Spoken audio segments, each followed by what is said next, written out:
हमसे ये प्रश्न करते हैं, हमारी एकादशी बाद में क्यों आती है?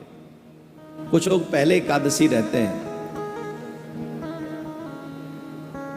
जिस एकादशी को हम लोग नहीं रहते, ध्यान से सुनना, आज वही एकादशी है जो हम नहीं रहते। आज है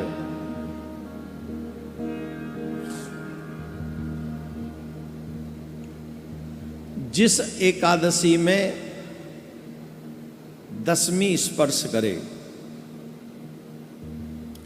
एक बात समझ लीजिए, जो मनुष्य एकादशी व्रत तो सब लोग रहते हैं, लेकिन शास्त्रों में कहते हैं कि कई लोग व्रत करने वाले ऐसी गलती कर बैठते हैं जो वही एकादशी का व्रत उन्हें नरक ले जाता है।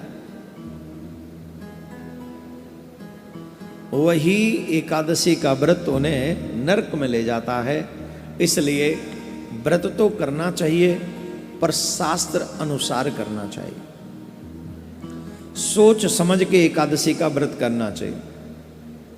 शास्त्रों में कैसे एकादशी का व्रत करना चाहिए, कौन सी एकादशी का व्रत करना चाहिए, इसका स्पष्ट निर्देश है।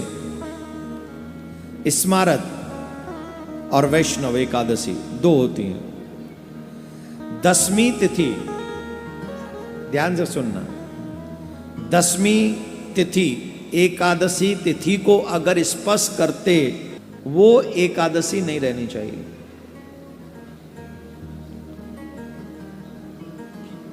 आपने देखा होगा, मोस्टली कई बार ऐसा होता है कि दसवीं में एकादशी प्रारंभ होती, स्पर्श हो जाता दोनों का।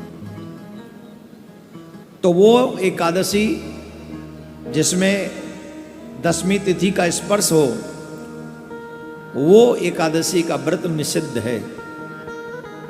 एकादशी तिथि द्वादश तिथि का भी स्पर्श करती हो, अगर जैसे एकादशी हम व्रत कर रहे हैं और उसमें द्वादशी स्पर्श हो रहा हो, तो वही उत्तम एकादशी का व्रत माना गया है, श्रेष्ठ एकादशी का व्रत माना गया है। जो मोस्टली हम लोग रहते हैं।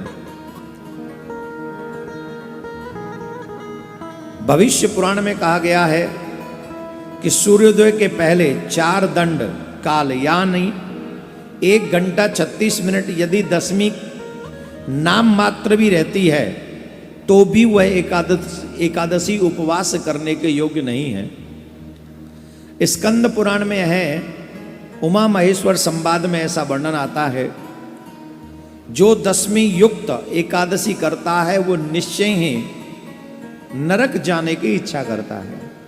ये हम नहीं कह रहे हैं। बाबा भोलेनाथ मां पार्वती को उमा जी से महेश्वर कहते हैं। जो दसवीं से स्पर्शित एकादशी है, जो मनुष्य उस व्रत को करता है, वह नरक जाने की इच्छा रखता है। ब्रह्म पुराण में आता है कि धृतराष्ट्र के 100 पुत्रों का नाश हो गया। उसके पीछे एक रीजन ये भी था, उसकी जो पहली पत्नी थी, उसके साथ धृतराष्ट्र ने